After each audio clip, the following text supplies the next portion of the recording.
Hi, I'm Dale Corpus, a Senior Transition Specialist and real estate expert based in the San Francisco Bay Area. And like many of you, I'm part of the sandwich generation juggling the needs of my kids and my aging parents. If you're watching this, you might be at the beginning of a difficult but important journey, helping a loved one transition into senior living. Maybe you've picked up a few brochures, maybe you've even toured a few communities, and you're wondering, how do I know which one is the right fit? Because here's the truth. The glossy brochure isn't going to tell you everything you need to know. Today, I wanted to give you a real-world lens on what to look for when touring a senior living community. Things that aren't always advertised, but make a huge difference in your loved one's quality of life. Let's dive in.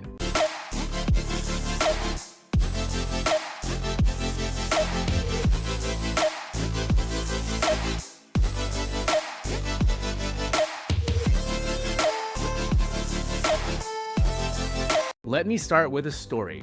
A client of mine, let's call her Angela, was helping her dad transition out of his longtime home in Fremont.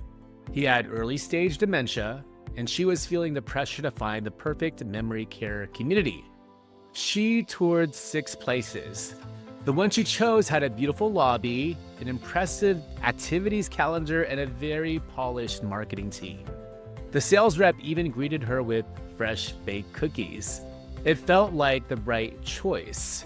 But just 3 weeks after move-in, things began to unravel. Her dad wasn't adjusting, he was isolated, the staff changed weekly.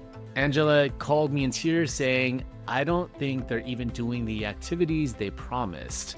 She made the best decision she could with the information she had, but what she didn't realize was that she had been shown the surface, not the substance. So, what should you really be looking for? Let's break it down into 8 key things that won't show up in the brochure, plus a bonus checklist at the end. 1. Staff interactions. Watch, don't just listen. Don't just listen to what they say. Watch how they interact with each other and residents. Do they greet residents by name? Are they patient when helping someone with mobility issues?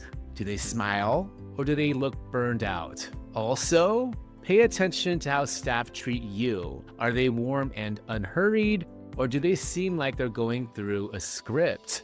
This gives you insight into the cultural behind the scenes. 2. Resident engagement. Is there real life happening? An activity calendar can look full, but are residents actually doing those activities? During your tour, walk by the common areas. Are people talking, doing crafts, or watching a movie together? Or are they just sitting around quietly with no staff around? Try asking, what activity did the residents do this morning? If they can't answer specifically, that's a red flag. 3. Smells and sounds. Your senses don't lie. This one's subtle, but powerful. A faint smell of cleaning solution, fine. Overwhelming odor of urine, big issue. Dead silence or only a loud TV, not ideal. You want the environment to feel clean, safe, and lived in, not sterile or chaotic. 4. Dining room. More than just the menu. The brochure might show a steak dinner, but what are the residents actually eating? Ask to see the dining room or a real meal. Is the food appealing? Are people eating together or alone? Is staff helping those who need it? Also ask, do residents have choices each day, or is there just one set meal? The quality of the dining experience plays a big role in well-being. 5. Nighttime staffing and emergency response. Here's a question most people forget to ask. Who's on duty overnight? Many communities reduce staff during night hours, but falls, confusion, and emergencies often happen at night. Ask, how many caregivers are on staff at night? What happens if mom falls at 3 a.m.? Is there an RN or LVN on site or just on call? 6. Resident and family feedback. Ask around. If you see a resident family member during your tour, smile and say hi. If it feels appropriate, ask, are you happy with how your loved one is treated here? One family member told me during a tour in Walnut Creek, it took a while for my dad to adjust, but they were very patient with him. That kind of comment is gold. 7. Outdoor space and safety features. Ask to see the outdoor areas. Can residents go outside on their own safely? Is it fenced in if it's memory care? Bonus. Look at flooring transitions. Are there trip hazards? Is the lighting bright but not harsh? Details like this matter, especially for seniors with mobility issues. 8. Your gut instinct. It's often right. After the tour, ask yourself, did this place feel good?